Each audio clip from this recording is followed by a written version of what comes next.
Days after the Cook County Chief Judge ordered a review of the county's electronic monitoring program, Sheriff Tom Dart says this crisis isn't new and that he's been warning lawmakers for years. Marissa Perlman here now with what he says went wrong. Marissa? Well, Joe and Erica, Sheriff Dart says his office once ran a strict program, but he says changes in state law made the program unsafe and eroded public trust.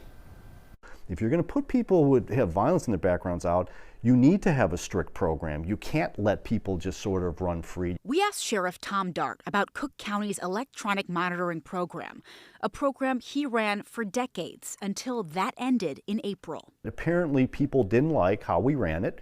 They said we were too strict. How it's running now under scrutiny after Lawrence Reed allegedly set 26-year-old Bethany McGee on fire on a Blue Line train. McGee suffered severe burns. Reed was on an ankle monitor for an August assault. He repeatedly violated the terms, even twice in the hours before he attacked McGee. Yet nothing was done. When we had someone violate the rule, they came in late from their job, didn't show up on time. We went and picked them up that day. The system is now run through a complicated process involving multiple agencies.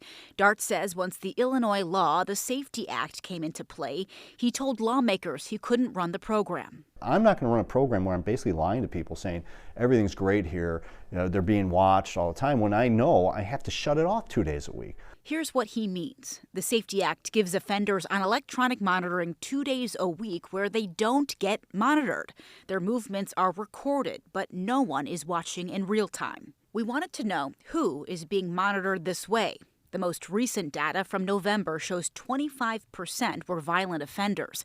But Cook County Public Defender Sharon Mitchell Jr. says there's another story behind the numbers. We know that the vast majority of people, right, go on electronic monitoring and succeed. I think that also the thing that we should be also talking about is what happens when we have a policy where we're doubling and tripling and quadrupling the jail population, because that's what we're talking about, right? Dart says he warned Springfield lawmakers not to weaken monitoring rules and says the results were predictable. When you make these type of changes, it's not good. It's not helpful. You're not watching people.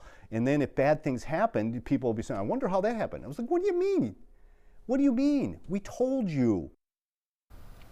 Now, preliminary results of a review of the program by the chief judge who now oversees it are expected at the end of January. Sheriff Dart says he's had a conversation with the new chief judge and says he's ready to help. Joe and Erica? Everyone's talking about this now for sure. Thanks, Marissa.